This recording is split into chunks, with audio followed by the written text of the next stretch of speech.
what we were supposed to do, and I'll just set this right here for now, is talk about how to break bad money mindsets and where bad money mindsets come from. So one of the first places that bad money mindsets come from is an orphan spirit, an orphan mindset. Because orphans don't have anybody who's looking out for them. Okay, so orphans are always scraping for things. Okay, they're always scraping for things versus, I'll just use Prince William as an example. Prince William never even had to think about where a meal was coming from, where an expensive uniform for one of his life, the things that he had to show up for in his life was coming from. He never had to worry that his shoes were too expensive, right? Or that he wasn't going to have the right shoes. Okay. God himself said, I went and I killed death. Like I went in this jar. I also have a key. Okay, Patrick and I went to Bethel years ago, and this key was on the floor in front of us. Because you have the keys. You have the keys to the kingdom. You have the keys. You actually have the keys to death and Hades. Do you know that? So one of the first things that we have to actually just lay before us is the choice, orphan or not. Orphan or not. Okay. The next thing we have to unlock in our mind, right, is do we tend towards the negative or do we tend towards the positive? And that's where yesterday Patrick really unpacked this concept of belief, that faith and doubt are two sides of the belief coin, that the positive and the negative both exist in belief. And if we try to start on the low level stuff with money, we will always revert back to what our constraint is, what our constraining belief is about money. Do we have these thoughts that run through our head? I can't afford that. Do we have thoughts running through our head? Well, I'll never be able to afford that. Okay. And so what we tried to unpack yesterday was just the very simple look at, Patrick calls it the threat line of where we're okay spending money. And then we hit this threat line and we're like, can't go across that. Can't spend that much money. Okay. Because it threatens our identity. It threatens our safety. Okay. And here's the thing, in the kingdom of God, those are made up constructs. That's not truth. Okay. So the goal of yesterday's training was to tackle bad money mindsets around your business, around investing in your business. Because what I see is that people only seed to a certain amount and then they stop seeding and they wonder why there's no crop. And a business, when you invest in your business, you're not spending money. Because when I spent money on this bracelet, I had a bracelet and my money and I had less money, right? But if I'm investing in my business, I'm expecting a return on my investment. And it's a fundamental shift rooted in orphan or son and daughter. Okay.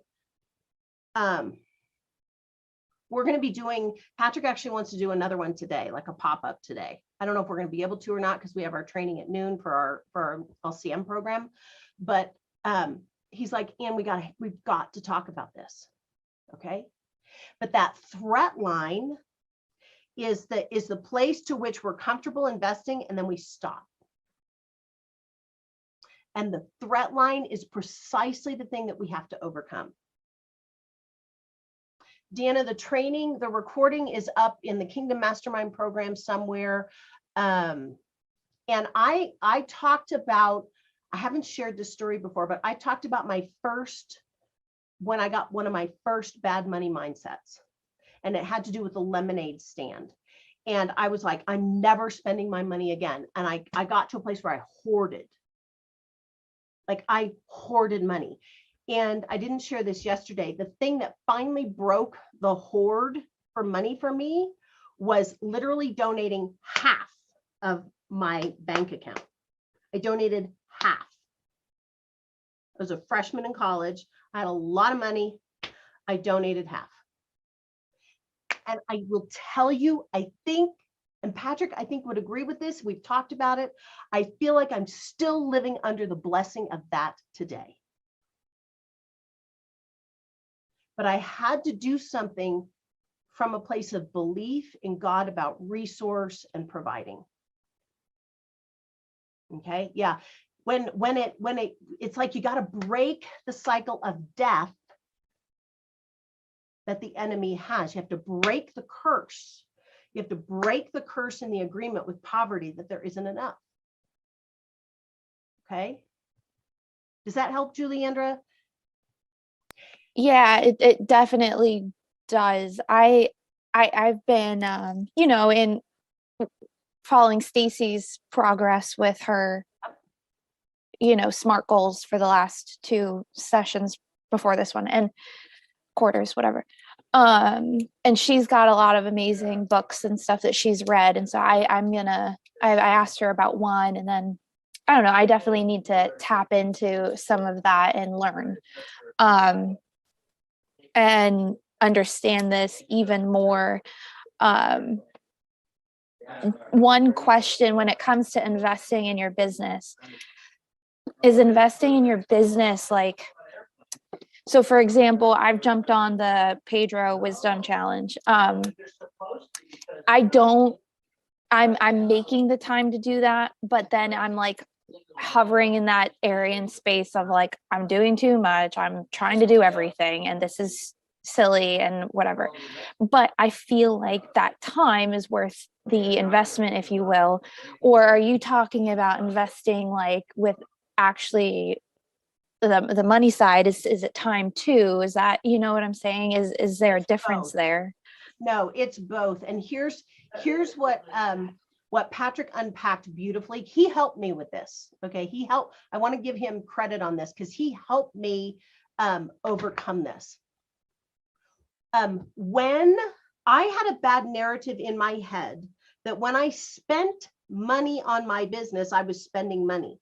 And I literally had to change the track in my head to no longer say I'm spending money on myself, I'm spending money on my personal development, I'm spending money on my business. I'm not spending money on my business.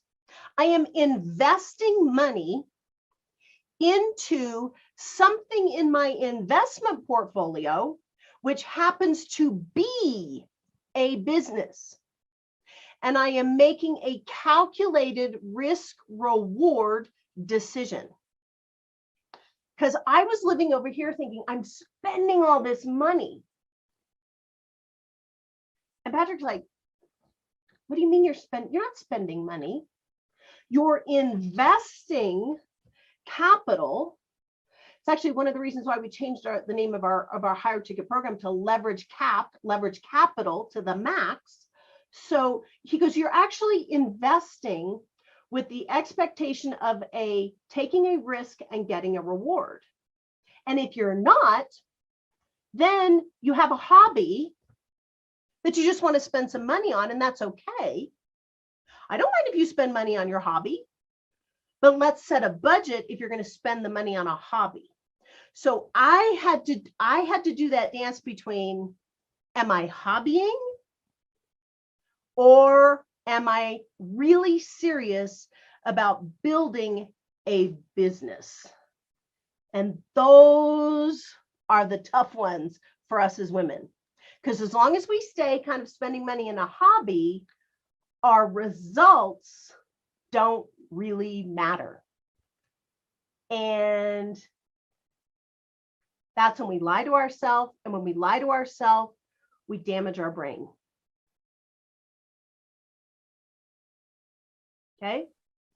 So I will tell you, for a while, my holiday decor was a hobby. And then I had to make a decision to invest in partnership with a manufacturer. And I was like, all right, I'm all in. And it was like, once I was all in, like, and I will tell you, Patrick hammered me on this. He's like, you're not spending money, you're investing. And this is part of our investment portfolio.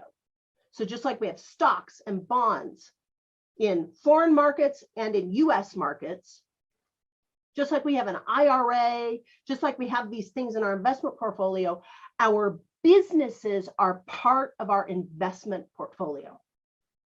Okay.